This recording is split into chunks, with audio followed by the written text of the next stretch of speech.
تو جو عورتیں بھی ایسا کرتی ہیں تو اللہ تعالیٰ ان عورتوں سے ناراض ہو جاتا ہے ہمیشہ کے لیے۔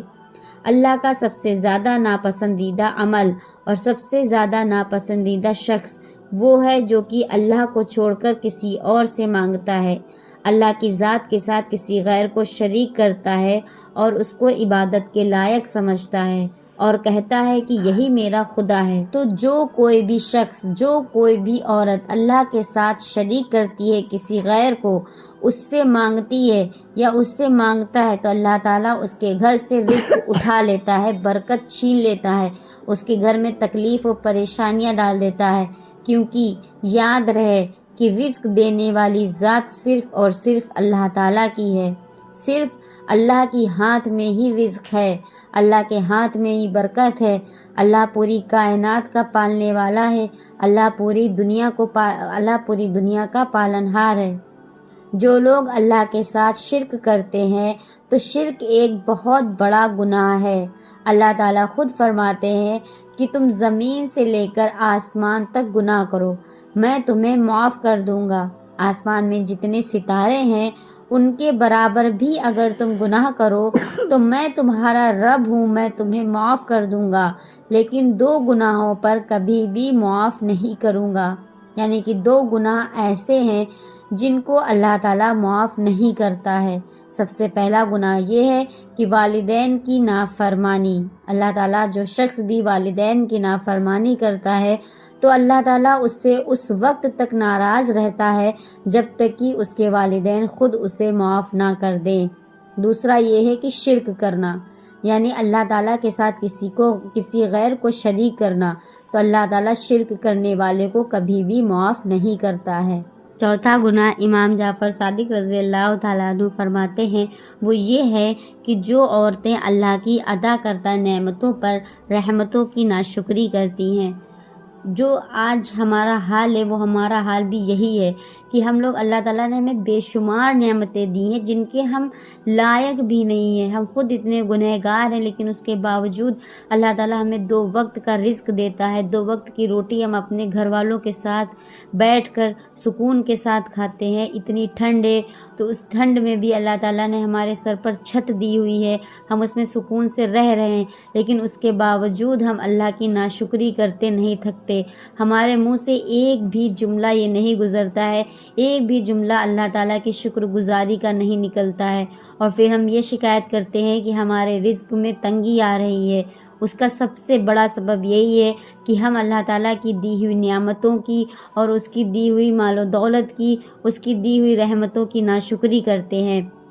ایسی عورتیں، کچھ عورتیں تو جو امیر ہونے کے باوجود اللہ کی ناشکری کرتی ہیں، ہر وقت غریبی کا رونا روتی رہتی ہیں، کہتی ہیں کہ ہمارے پاس کھانے پینے کو کچھ نہیں ہے، حالانکہ اللہ تعالیٰ نے ان کو بہت سی نعمتوں سے مال و دولت دے رکھا ہے، بہت سی نعمتوں سے نوازا ہے، رزق دے رکھا ہے، ان کے مال میں برکت ہے، ان کے بچے، ان کے شوہر سب لوگ صحت یاب ہیں، لیکن اس کے باوجود وہ لوگ اللہ کی ناشکری کرتی ہیں۔ تو اللہ تعالیٰ ایسی عورتوں سے ناراض ہو جاتا ہے اور ان سے وہ نعمتیں اٹھا لیتا ہے، ان کو غربت میں ڈال دیتا ہے، ان کے گھروں میں رزق کی تنگی ہو جاتی ہے۔ اس کے علاوہ جو عورتیں مصیبتوں پر، پریشانیوں پر، تکلیفوں پر، غربت پر صبر کرتی ہیں، شکر کرتی ہیں، شکر الحمدللہ کہتی ہیں، تو اللہ تعالیٰ ان کو غیب سے رزق عطا کرتا ہے۔ اللہ ان کو وہاں سے رزق عطا کرتا ہے جہاں پر ان کا گمان تک نہیں جاتا۔ سبحان اللہ، کیا بات ہے۔ آخری گناہ جو کہ امام جعفر صادق رضی اللہ تعالیٰ عنہ فرماتے ہیں وہ یہ ہے کہ مال و دولت ہونے کے باوجود صدقہ نہ کرنا۔ ہم میں کچھ عورتوں کا حال یہ ہے کہ ہمارے ہاتھ میں مال و دولت ہوتی ہے، ہمارے پاس پیسہ ہوتا ہے، لیکن ہم پھر بھی صدقہ خیرات نہیں کرتے ہیں۔ ہم یہ سوچتے ہیں کہ اگر ہم یہ پیسے ان کو دے دیں گے یا کسی کو صدقہ کر دیں گے یا ہم کسی کو بھیک کے طور پر دے دیں گے تو ہمارے پاس کیا رہ جائے گا، ہمارا تو فلاں سوٹ لینا ہے تو وہ ہم کیسے لیں گے، ہمارے تو چوڑیاں لینی ہے، چپلیں لینی ہے، اپنی خریداری کرنی ہے تو وہ ہم کیسے کریں گے۔ یہی سوچ سوچ کر وہ لوگ صدقہ خیرات نہیں کرتی ہیں۔ یاد رہے، اللہ تعالیٰ فرماتا ہے کہ جو میری جو میری راہ میں صدقہ خرچ کرتا ہے یا صدقہ خرچ کرتا ہے تو اللہ تعالیٰ اس کو مال و دولت میں برکت دیتا ہے۔ اس کے علاوہ جو کوئی بھی شخص یا جو بھی عورت میری راہ میں صدقہ خرچ کرنا بند کر دیتی ہے یا کر دیتا ہے، رزق دینا بند کر دیتا ہے، مال والی مٹھی بند کر دیتا ہے، تو میں بھی اس پر اپنے رزق کی مٹھی بند کر دیتا ہوں، اس کے لیے رزق کے دروازے بند کر دیتا ہوں۔ میرے پیارے، یاد رہے کہ غریبوں پر صدقہ کرنا، خرچ کرنا اللہ تعالیٰ مال میں برکت دیتا ہے۔ غریبوں کی مدد کرے، غریبوں کی مدد کرنے والا شخص کبھی بھی غریب نہیں ہوتا ہے۔ امید ہے کہ آپ کو میری بات سمجھ میں آئی ہوگی اور اس ویڈیو کو زیادہ سے زیادہ لوگوں میں شیئر کریں اور یہ آپ کے لیے صدقہ جاریہ ہوگا۔ آخر میں اللہ تعالیٰ سے دعا ہے کہ اللہ تعالیٰ ہمیں ان گناہوں سے بچنے کی توفیق عطا فرمائے اور ہمیں صراط مستقیم پر چلنے کی توفیق عطا فرمائے۔ میرے چینل کو لائک کریں، شیئر کریں اور سبسکرائب کریں۔ پھر ملیں گے انشاءاللہ اگلی ویڈیو میں۔